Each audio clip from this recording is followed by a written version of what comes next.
Қайырлы күн, құрметті студенттер. Дәрісімізді одан ары қарай жалғастырамыз. Синтаксистің келесі категориясы бұл сөз тіркесі. Сондықтан бүгінгі сабағымыз сөз тіркесі синтаксисіне арналады. Бүгінгі сабақта біздер сөз тіркесіне тән белгілер, сөз тіркесі оның түрлері, сөз тіркесіне ұқсас тұлғалар және сөз тіркесін талдау мәселелері бойынша сөйлейтін боламыз. Алдымен сөз тіркесі синтаксисі нені зерттейді? Бірінші кезекте ол сөз тіркесіне қандай белгілер тән, оның өзіне ұқсас тұлғалардан айырмашылығы қандай, сөздердің байланысу тәсілдері, сөздер бір-бірімен қандай байланыс формалары арқылы байланысады, сөз тіркесінің құрамы мен түрлері қандай болады, сөз тіркесі сыңарларының арасында қандай синтаксистік қатынастар түзіледі деген мәселелерді қарастырады. Сөз тіркесіне тән белгілер дегенде сөз тіркесінің сыңарлары бірінші белгісі бұл толық мағыналы сөздер болады, және ол әр сыңары жеке сұраққа жауап береді. Екінші белгісі сөз тіркесі сыңарларының алдыңғысы кейінгісіне бағына байланысады.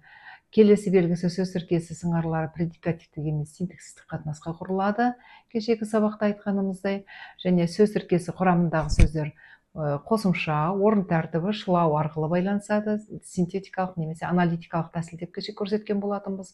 Және сөз тіркесі сыңарлары матаса, қабыса, меңгеріле байланысады. Сөз тіркесінің сыңарлары әрі грамматикалық, әрі семантикалық жағынан бір-бірімен үйлесе байланысады. Келесі мәселе сөз тіркесінің қандай түрлері бар? Сөз тіркесі өз ішінде бірнеше ұстанымға сәйкес бірнеше топқа бөлінеді. Алдымен құрылысына қарай дара және күрделі сөз тіркесі деп бөлінеді. Яғни екі сөзден тұратын болса, ең кіші сөз тіркесінің ең кіші бірлігі бұл екі сөзден тұратын тіркестер, ол дара болады да, ал егер де құрамында одан көп болатын болса, сөз саны ол күрделі сөз тіркесі болады. Басыңғы сөздің қай сөз табынан жасалуына қарай сөз тіркестері есімді тіркес және етістікті тіркес болып бөлінеді.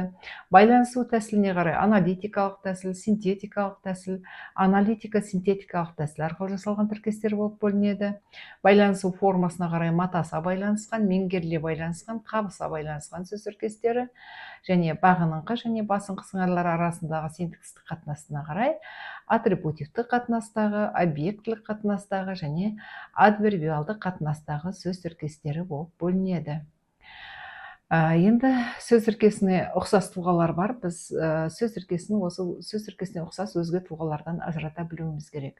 Алдымен күрделі сөздер, қазір тілімізде бұрында да болған әрине күрделі сөздер бар, яғни сөз тіркесі сияқты екі сөзден немесе үш сөзден құралып, бір ғана ұғымды білдіретін сөздер бар. Мінекей осындай сөздерді мен сөз тіркесін шатастырмауымыз керек. Екінші тұрақты тіркес, тайға таңба басқандай, жүрек жұтқан деген сияқты. Үшінші етістіктің аналитикалық формасы айтып жіберу, жаза бастады. Одан кейін құранды етістіктер ән салу, би билеу. Түйдекті тіркес аялдамаға дейін үйдің іші. Бұлардың сөз тіркесінен басты айырмашылығы, бұлар құрамында қанша сөз болса да бір ғана сұраққа жауап беріп, сөйлемнің ішінде бір ғана сөзбен байланысты болады. Сондықтан бұлар жаңағы сөз тіркесі емес, егер осы сөздерге біздер келесі мысалы әлеуметтік желіде жариялады деген тіркесті алып қарайтын болсақ, қайда жариялады? Қандай желіге демейміз, қайда жариялады? Әлеуметтік желіге. Яғни тіркестің бір ғана сыңарының қызметін атқарып тұр. Немесе тайға таңба басқандай айтып берді. Қалай айтып берді? Тайға таңба басқандай. Яғни тіркестің бір ғана сыңары болып есептеледі екен. Сондықтан бұларды біздер сөз тіркесінен ажырата білуіміз қажет. Енді мынау сөз тіркесін талдауға байланысты сіздерге өте жақсы көмекші деп ойлаймын. Мінекей, жалпы бұл жерде тек қана сөз тіркесі емес, сөйлеммен байланыстар қарастырылды. Себебі бізде байланыстың тәсілі жаңа синтетикалық және аналитикалық тәсіл дедік қой, ал байланысу формалары ол қиысу, матасу, меңгеру, қабысу, жанасу. Мінекей, осының ішінде мысалы қиысу қиысу бірінші сыңарының грамматикалық көрсеткіші атау септігінде тұрады, екінші сыңарының грамматикалық көрсеткіші жіктік жалғауында тұрады. Ол бірақ сөз тіркесіне тән емес, сөйлемге тән байланысу формасы болып саналады. Синтакстық қатынасы предикаттық қатынас. Мысалы, сен биіксің дейтін болсақ, биіксің баяндауыш, кім биік, сен бастауыш. Бұл сөз тіркесі емес, сөйлемге тән байланыс формасы. Ал қалған байланыс формаларының ішінде матасу, меңгеру, қабысу сөз тіркесіне тән байланыс формалары болып саналады. Матасу, осының ішінде қиысу, матасу, меңгеру міндетті түрде синтетикалық тәсіл арқылы жасалады. Матасу ілік септігі арқылы байланысатын болса, меңгеру барыс, табыс, жатыс, шығыс, көмектес септіктер арқылы байланысады. Бірінші сыңары, екінші сыңары матасудың бірінші сыңары тәуелдік жалғауы болатын болса, меңгеру бір жақты байланысқа негізделеді, яғни бағыныңқы сыңары барыс, табыс, жатыс, шығыс, көмектес септіктерінде тұрады. Бұл екеуі де сөз тіркесіне тән байланыс формасы. Матасу міндетті түрде атрибуттық қатынасқа негізделетін болса, жаңағы меңгеру объектілік немесе адвербиалдық қатынасқа негізделеді. Міне мысалдары тұр. Менің досым, кімнің досы, атрибуттық қатынас ілік септігінің сұрағына жауап беріп тұр. Кітап оқу, нені оқу, кімге сыйлау, анасына сыйлау деген, яғни объектілік қатынастағы меңгеріле байланысқан тіркес. Яғни осы тіркестің толық сипаттамасын жасайтын болсақ, міне объектілік қатынастағы сөз тіркесіне тән қай септікте тұр? Барыс септігіндегі меңгеріле байланысқан синтетикалық тәсіл арқылы жасалған тіркес екен. Келесі байланыс формасы қабысу. Бұл да сөз тіркесіне тән байланыс формасы болып саналады. Қабысу өзі байланысты сөзбен ешқандай қосымшасыз қатар тұрып орын тәртібі арқылы байланысады. Бұл да бір жақты байланыс, жаңағы меңгеру сияқты, яғни тек қана бағыныңқы сыңарға қараймыз. Егер бағыныңқы сыңардағы сөз ешқандай қосымшасыз қатар тұрып байланысатын болса, онда ол қабысу болып саналады. Бұл да сөйлемге тән, сөйлемге емес, сөз тіркесіне тән. Мына кесте жылжып кетіпті, енді оны айып етпеңіздер. Міне біріншісі қабысу сөз тіркесіне тән байланыс формасы. Ол да атрибуттық, адвербиалдық және объектілік қатынастар арқылы жасалады. Мысалы, алғыр бала, тез жүру дейтін болсақ, осылардың барлығы да жаңағы атрибуттық қатынастағы, алғыр бала атрибуттық қатынастағы сөз тіркесі, ол жаңағы қабыса байланысқан аналитикалық тәсіл арқылы жасалған тіркес болып саналады. Ал енді жанасу деген байланыс формасы бар. Жанасу деген байланыс формасы да бұрын сөз тіркесінің қатарында қарастырып келген. Қабысуға өте ұқсас. Ол да түбір тұлғада ешқандай қосымшасы байланысады.